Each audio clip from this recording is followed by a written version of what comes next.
Masechet Nedarim, traité Nedarim d'Afsamechet, fait numéro 68, nous sommes tout en haut de la page. De Rabbi Ishmael Tana, dans la maison d'études de Rabbi Ishmael, on a enseigné cette braïta qui rapporte un verset dans les nombres qui dit Benish Ishto Benav Levito, telles sont les règles pour les vœux entre un homme et sa femme, entre un père et sa fille. Mikan Enara Morassa, de là on apprend que la jeune fille de moins de 12 ans et demi, qui a été acquise par acquisition des biens du mariage, chez Avia ou Barla Mefirid Nedarea, que c'est son père et son mari, tous les deux ensemble, qui annulent les vœux qu'elle a pu proférer. C'est pourquoi on a juxtaposé le mari et le père.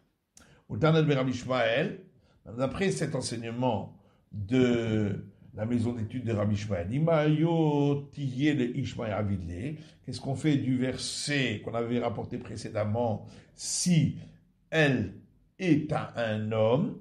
Mukim le idach de Rabat, on l'utilise pour un autre enseignement de Rabat qu'on verra plus tard. Le Rabat aïe des tanné de Rabbi Ishmael Maya Avidle. Rabat, lui, qui a donné une autre source, qu'est-ce qu'il fait de ce verset rapporté par la Braïta de la maison d'études de Rabbi Ishmael? Mibarele Lomar, d'après lui, le verset vient dire Shabbat Mefar Nedarim Shebeno Levena, que le mari annule les vœux qui sont entre lui et elle, c'est pourquoi il est écrit entre un homme et sa femme, donc il dérange la vie de couple. On s'est posé une question. Baal Migaz Gaïz ou Miklash Kalish. Le mari, lorsque il annule les vœux de sa femme qui est uniquement acquise par lien du mariage, il faut encore ensuite l'annulation par le père. Est-ce qu'il coupe le vœu et annule sa moitié, ou bien il affaiblit le vœu? La Gemara demande sur quel cas la question se pose. Quand de Nadram il traîne Zétine, par exemple dans un cas où elle a fait un vœu de ne pas manger 2 olives qui étaient devant elle, Veshama Arous, faire là, et son mari avec lequel elle était acquise par lien du mariage a entendu et il a annulé ce vœu, et elle les a mangés. Si on dit qu'il a coupé la moitié, donc il reste une olive qui est interdite et qu'elle a mangé, la kia, et c'est pourquoi elle recevra la flagellation. Mais si on dit qu'il affaiblit la force du vœu, il sera be'al, donc il reste uniquement un simple interdit sur lequel il n'y aura pas la sanction de la flagellation. Maïa, qu'est-ce qu'il en est? Tashma, la Gemara vient et écoute. Une braïta qui dit, dans quel cas on a dit que si le mari de cette femme qui était uniquement acquise par lien d'acquisition du mariage est mort, ses droits passent au père. C'est dans le cas où le mari n'avait pas entendu ce vœu-là avant de mourir, ou bien il avait entendu et il avait annulé, mais son annulation n'est pas valable puisque il est mort avant que le père ait également annulé. Ou bien qu'il avait entendu et qu'il s'est tué, mais il est mort dans la journée. Donc il n'y a pas eu de sa part validation de ce vœu. C'est dans ce cas-là qu'on a dit que si le mari est mort, ses droits sont repris par le père. Par contre, si il a entendu le vœu et il l'a validé, ou qu'il avait entendu et qu'il s'est tué, il est mort le lendemain, donc toute la journée était passée, donc c'est considéré comme validation. Dans ce cas-là, le père ne pourra plus annuler ce vœu. Shamar vient faire là. Si le père a entendu le vœu et il l'a annulé,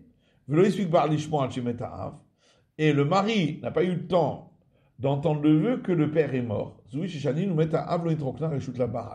c'est là-dessus que nous avons enseigné que si le père est mort, ses droits ne sont pas repris par le mari. Et donc, le mari ne pourra pas annuler, puisque l'annulation du père n'est pas valable, puisqu'il est mort avant que le mari ait annulé. Shamar Ba'ala, là. Si le mari avait entendu le vœu, il avait annulé. Et le père n'avait pas eu le temps d'annuler que le mari est mort. Dans ce cas-là qu'on a dit que si le mari est mort, ses droits sont repris par le père. Et donc il pourra annuler.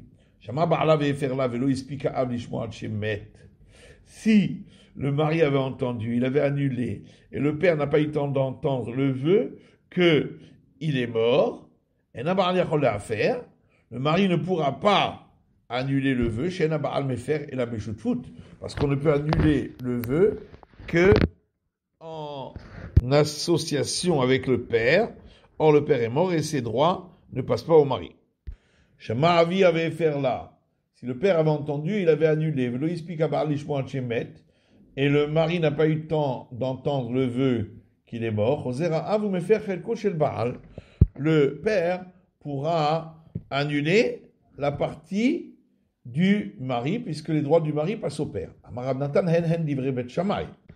Rabbi Nathan a dit, ça c'est l'avis de l'école de Shammai. Mais l'école de Hillel dit, que le père ne pourra pas annuler. Shmamina.